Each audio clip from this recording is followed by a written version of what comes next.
today's lesson, we are going to kick off our part of the course that deals with personal finance. We've talked about economics. Now we're going to shift gears and we're going to talk about personal finance. Personal finance is what it sounds like, your personal or an individual's financial situations. We know that economics is the study of choices made when there is scarcity, and that applies to individuals in their personal life as well. We've talked about it at the business level, at a country level, on an industry level, but now we're going to really zoom in and look at just your individual level when you make choices. So starting with, what choices do you have to make? Okay, we know that 1 out of 5 Americans live beyond his or her means. I would argue that's probably pretty generous. I would bet it's higher than 1 out of 5 Americans are living outside of their means, meaning they are spending more money than they're making. I would say that you're living beyond your means if you're also not saving money for your future. Okay, so not just spending more than you're making, but spending more than you're making and not saving for the future or not saving for the future. So here is a nice graph, and this infographic is a little bit dated, but you can see that over time, the amount that people have saved has been outpaced by the amount of credit card debt Americans have. More and more Americans are spending too much money on their credit cards so that they have debt that they have to pay off versus having money in savings to pay for big purchases or having an emergency fund to prepare for the future. Half of Americans do not maintain a budget. We just looked at what the federal budget looked like for the government. What would it look like for a personal budget? We're going to talk about that. Okay, as it relates to youth, that's you guys spending. Teens spent more than $75 billion collectively back in 2011. I am certain that number has gone up since then. 35% of high school seniors use credit cards. Y'all, this is a big deal. You got to know what credit cards mean, how they work, and the implications for the future for credit cards. Credit cards are not necessarily bad. They can be used as a tool, but if you don't know what you're doing, you can get in a lot of trouble financially with debt. 1 in 9 people ages 18 to 24 uses more than 40%, that's almost half of their income, to pay off debt. That means when you get a paycheck, automatically 40% is going to pay off debt. That could be a car payment, it could be a credit card, house, it could be all kinds of things. You don't want 40%, almost half of your income going to pay off debt. You want to be able to buy new things like groceries or clothes or take someone out on a date or hang out with your friends. Buy textbooks for school or whatever. You don't want 40% of your income going just to debt. That makes you a slave to your debt. You don't want to have that. All right, so financial literacy is important. High school students who have gotten financial literacy, they've been educated about personal finance things, taxes, money, income, budgeting, saving, investing. They are able to manage their money better because they have fewer maxed out credit cards when they get older. They have higher savings as they get older. They do more comparison shopping. That means like before you go buy a car, you go shop around and see what the best deal you got. Or before you go buy, groceries, you are looking at the price of the groceries to see which brand is cheaper, has better quality. You're doing some comparison shopping. Okay. And students who have had personal financial education have been able to pay off debts on time as they get older. And then between the ages of 30 and 49, they have significantly higher savings and net worth. So you're welcome. This education that you're getting right now is going to make you have more net worth as you get older. You're welcome. Remember your poor lowly teacher. Presenting almost everything you need to know about money. We're not going to cover everything, but you're going to know pretty much everything you need to know for basics of getting started as an adult. Here's tip number 1. You have to earn some money because it does not grow on trees. You cannot, I wish, right? I wish we could just look outside and be like, oh, let me go get some money. But nope, it doesn't work that way. So you got to make some choices. Some of those choices start with, what are you going to do with high school? And then what are you going to do after high school? So let's start with just high school. Lots of times people want to jump in. What are you going to do after high school? Well, let's talk about staying in high school first because the cost of dropping out is pretty significant. All right, 1 in 4 students in the nation become a dropout. The average income of dropouts, $17,000 a year. The average income of people who did not drop out and graduated high school, $32,000 a year. That's a pretty big difference. Half of death row inmates dropped out of high school. So that makes you more likely to be on death row one day if you drop out. Every 9 seconds, a student is dropping out, and the unemployment rate for dropouts is pretty high. So we've got only 45% of dropouts are employed and looking for a job, or aren't looking for a job. 45, that's less than half of dropouts. Not so good. Here's the unemployment rate by education. So you can see 15.7% unemployment rate here for high school dropouts. Okay, this is as of 2011. So again, pretty dated. I'm sure that with the pandemic happening in 2021, I bet that number's higher because this number is higher. So college graduates, their unemployment rate is only 5%. That means less college graduates are unemployed. Only 5% of college graduates are unemployed. 95% of people who have a college degree have a job versus 15.7% of high school dropouts are unemployed. That's a really high difference, 3 times as many, okay? Half of all parents who are on welfare are dropouts. So dropping out leads to a correlation of having to be on welfare, probably because you're not having a job, as a possibility. 1 in 3 teen moms is a high school dropout. It's hard to have a child and be in high school. It's totally possible. I've had tons of students do it. But just saying, it's harder for obvious reasons. Fatherless children are twice as likely to drop out as well. In America, 75% of state prison inmates are high school dropouts. That's 3 out of 4 people in state prison dropped out of high school. Okay? And why does this matter to the government? Because there's $24 billion spent on incarceration and welfare for dropouts. $42 billion is what the U.S. would save on healthcare if each dropout finished just 1 more year of school. So it is in your interest to stay in school, and it is in the society's interest for people to stay in school, because that would drive down the cost of government spending. Okay, they wouldn't have to pay as much for jail and welfare for dropouts, and they wouldn't have to pay as much on health care if people just stayed in school. So it's your interest and their interest.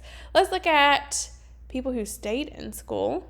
Average yearly salary in 2010, so a little dated, $44,000 for the entire United States. In North Carolina, that's going to look closer to about $35,000, so a little less in the state of North Carolina. We have a lower cost of living than in other places in the country too. Top 10 lowest paying jobs: cooks, fast food restaurants, food prep, dishwashers, shampooers or people who are doing hair, counter attendants like food concessions or coffee shop. These are our top 10 lowest paying jobs. Okay, all less than $20,000 a year. If we look at the next 5 here, host and hostesses, again, at a restaurant, amusement and recreation attendants, still less than $20,000 a year, cashiers, farm workers, not the farmers, but the farm workers, the laborers on the farm, ushers, lobby attendants, and ticket takers. Think of like concert halls and venues, or games, stadiums. So we're looking at $20,000 a year. That is very hard to live off of as an individual, let alone if you have a family. So the average hourly wage of the top 10 jobs, top 10 highest paying jobs, $73 an hour, versus the average hourly wage of the lowest 10, $9. Currently, the federal minimum wage is $7.25. So there is a big difference between people in the lowest paying job, how much they're getting paid per hour, and the higher paying jobs, how much they get paid per hour. You might notice that most of these jobs, all of these jobs, do not require any kind of extra education. Okay? Many of them don't even require high school education. All right, so let's look at the top 10 highest paying jobs. Now, 9 out of the top 10 highest paying jobs, which I'll look at in a second, are in the medical field. Okay, but let's look at this list here. All right. Oh, I'm sorry. These are the top 10 paying jobs, period. Okay, since 9 of them are in the medical field, they have another list too to look at. Surgeons, highest paying job. Anesthesiologist, okay, another type of doctor. Oral and facial surgeons, obstetricians and gynecologists, also a doctor. Orthodontist for your teeth, another doctor. Internist or general medicine, also a doctor. Physicians and surgeons, family and general practitioners, chief executives, now they're not a doctor. And psychiatrists, also a doctor. Okay, so doctors get paid 6 figures. That's a lot, oftentimes. Okay, let's look at this. These are the top 10 highest paying jobs. If you take out all those, they modified the list, like I just said. So surgeon was our top paying job. Look how many years of college. So they did 12 years of school. Well, I guess 13 if you include kindergarten. And then also all these years of college. You've got 1, 2, 3, 4, 5, 6, 7, 8, 9, 10, 11, 12 years of school plus 4 more years of like residency. 16 years of college. Not only is that a lot of years to go to college, that's a lot of years to pay for college. Hence, they get paid a lot. They've got to pay off all that college debt. Anesthesiologists, here we see again, 12 years of extra education. A CEO, okay, we see regular college plus some grad school happening.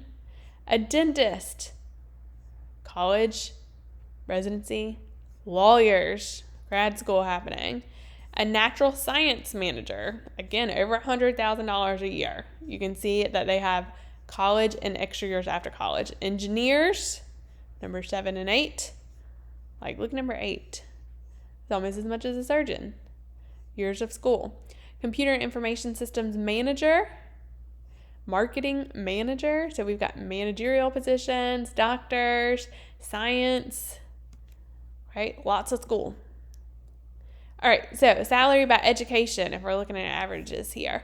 People who are not high school graduates, that have some high school, $21,000 a year. Now, I understand that you're probably like, Ms. Morgan, that's not what you said earlier. Given these are different years that this information is being taken and different studies are doing this, but you can see it's low.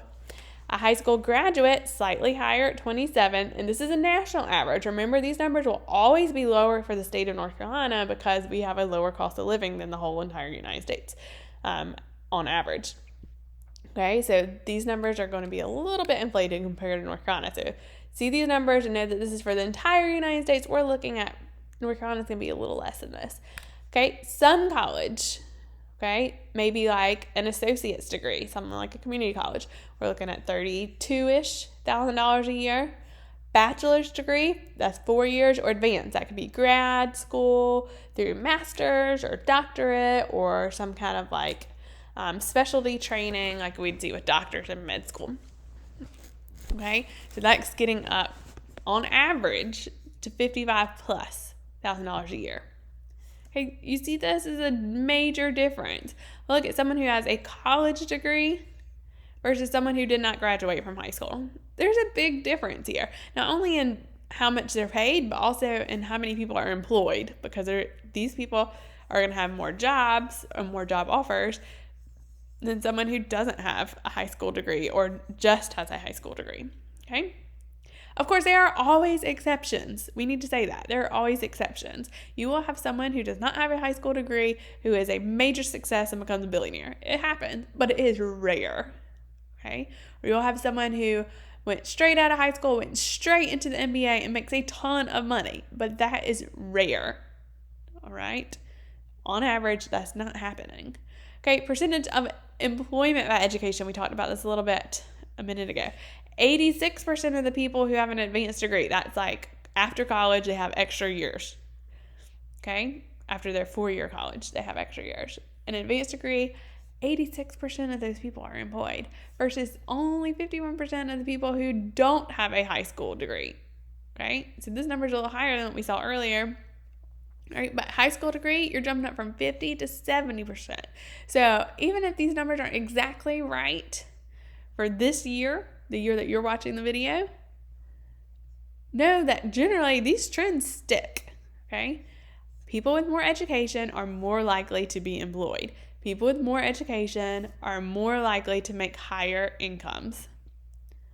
All right, unemployment. I've said this a lot. What is unemployment? Unemployment is the percentage of the population that doesn't have a job but is actively looking for one. So a retired person is not actively looking for a job, and therefore they do not count towards the unemployment rate. A stay-at-home mom who is at home and does not have a job but is not looking for a job does not count towards the unemployment rate. Okay, someone's at home on disability because they've been hurt or something, or they're not able to work. They are not looking for a job, and therefore they do not count towards the unemployment rate. So the unemployment rate, when we say that number, we are talking about the number or the percent of the population that doesn't have a job but is looking for one. Eventually, some people are looking, and they decide not to look anymore. They no longer count toward the unemployment rate, yet they do not have a job.